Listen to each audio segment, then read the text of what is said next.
In the 100-Acre Wood lived a bear of very little brain and a very big heart, Winnie-the-Pooh.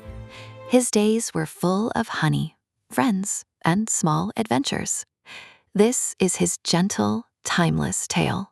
I'm Anna Park. Jasper, let's begin. Now, Pooh loved honey more than almost anything in the world. Every morning he would pat his round little tummy and think, "It's time for a little something." And more often than not, that little something was honey. One day, Pooh heard bees buzzing high in a tall tree and felt quite certain there must be honey. So he borrowed a balloon, rolled in the mud to look like a little black rain cloud, and floated up, up, up toward the hive. But the bees grew suspicious of the strange little cloud humming to itself. These are the wrong sort of bees, Pooh decided, as they buzzed crossly around him. Down he came at last. No honey, but none the worse for trying. Pooh's dearest friend was Piglet, a very small animal, timid but brave of heart. Together, they were never lonely. "It's so much friendlier with two," Piglet would say, holding tightly to Pooh's paw. Then there was Eeyore, the old grey donkey, who was almost always gloomy. One morning he found his tail had gone missing. "Somebody must have taken it," he sighed. "But anyhow, it's gone. Not that anyone would notice." Kind-hearted Pooh set out to help. He searched the whole wood and at last found the tail, being used as a bell pull on Owl's door. He brought it back and fixed it on, and Eeyore was, for once, almost cheerful. Another day, Pooh visited his friend Rabbit and ate so much honey and condensed milk that he grew quite stuck in Rabbit's doorway on the way out, half in and half out, unable to budge a single inch.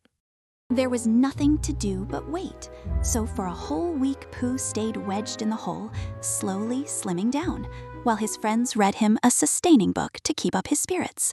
At last, with a pop, out he came. What makes these stories endure isn't the adventures themselves, it's the friendship. In the 100-Acre Wood, everyone belongs, just as they are. Jasper, who else lived in the wood? Why, there was Tigger, a bouncy, stripy fellow who arrived with a great bounce. "The wonderful thing about Tiggers," he declared, "is that I'm the only one." He bounced everyone off their feet and right into his friendship. And there were Kanga and her little Roo, newcomers to the wood. At first, the others weren't quite sure about them, but soon Tiny Roo was a beloved playmate, and gentle Kanga a mother to them all. Then came a blustery day when the wind howled and whisked through the wood. Leaves swirled, doors banged, and poor Piglet was very nearly blown away, until Pooh held on tight and would not let his small friend go. After the wind came the rain, so much rain that the wood began to flood. Piglet, trapped by the rising water, sent a message away in a bottle, and Pooh floated bravely to the rescue aboard an upturned honey jar.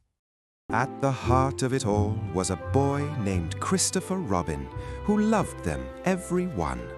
Whenever trouble came, he would appear with a kind word and a plan, for he was to Pooh the bravest and wisest friend of all.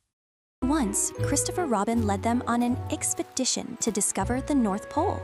Nobody quite knew what a pole was, but Pooh found a long wooden one beside the stream, and so the North Pole was discovered, and everyone cheered. And when the adventures were done, Pooh and Christopher Robin would sit together as the sun went down. "What do you like best?" asked the boy. Pooh thought and decided the very best thing of all was simply being together. And so it goes in the 100-Acre Wood. Small adventures, honey, and friends who stay. For nearly 100 years, Pooh has reminded us that the simplest days, shared with those we love, are the very best of all. Thank you, Jasper and Posey.